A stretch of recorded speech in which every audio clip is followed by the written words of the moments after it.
Hello everyone, তোমরা সবাই কেমন আছো? আশা করছি তোমরা খুব ভালো আছো। আর একটি নতুন ব্লগে তোমাদের সবাইকে স্বাগত।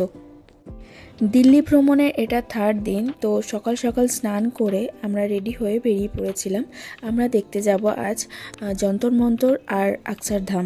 তো সকাল সকাল মানে ওই 9:30 10টা নাগাদ করে আমরা বেরিয়েছিলাম। বেরিয়ে আগে ব্রেকফাস্টটা সেরে নিলাম। ব্রেকফাস্টে ছিল আলুর পরোটা। ওটা দিয়ে ব্রেকফাস্টটা কমপ্লিট করে ওখান থেকে বেরিয়ে আমরা ওখান থেকেই একটা গাড়ি নিয়ে আমরা চলে গিয়েছিলাম যন্তর মন্তর দেখার জন্য। ফার্স্টে গিয়েই ও টিকিটটা কেটে নিল। তারপর আমরা আস্তে আস্তে ভিতরের দিকে যাচ্ছি। ভিতরটা খুব একটা ভিড় তো ছিলই না, ফাঁকাই ছিল, ভালো লাগছিল বেশ। তোমরাও দেখে জানিও তোমাদের কেমন লাগছে, অবশ্যই কমেন্ট করে জানিও।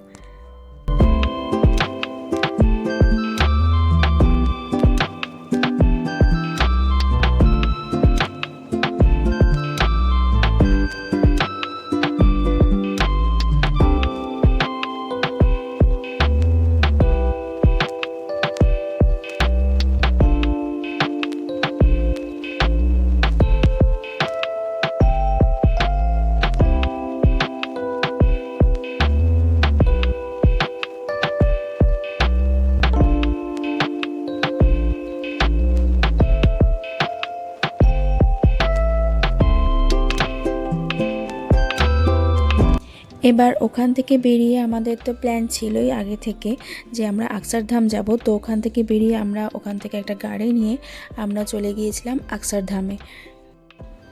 ওখানে গিয়ে তো কোনো ভিডিও ফটো তো তোলা হয়নি, ওরা তুলতে দেয়, ওনার প্রচণ্ডভাবে রেস্ট্রিকশান ওখানে।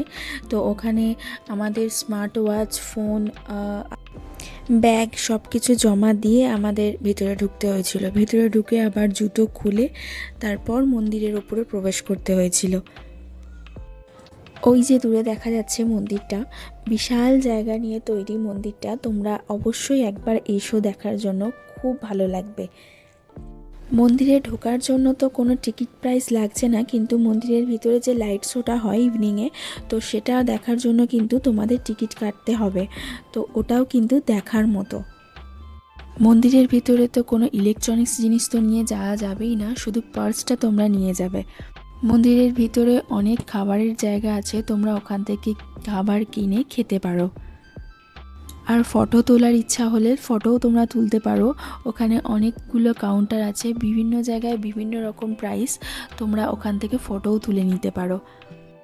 এরপর মন্দির থেকে বেরিয়ে আমরা চলে গিয়েছিলাম লাঞ্চ করার জন্য।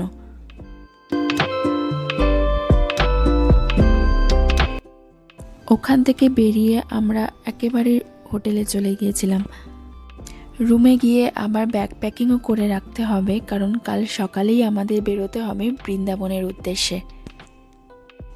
দিল্লি ভ্রমণের এই 3 দিন কোথায় কোথায় ঘুরলাম আমরা সবটাই তোমাদের সাথে শেয়ার করলাম। তোমরা কিন্তু জানিও তোমাদের কেমন লাগলো। এই আমরা হোটেলে ঢুকলাম। হোটেলের লনটা খুব সুন্দরভাবে গোছানো।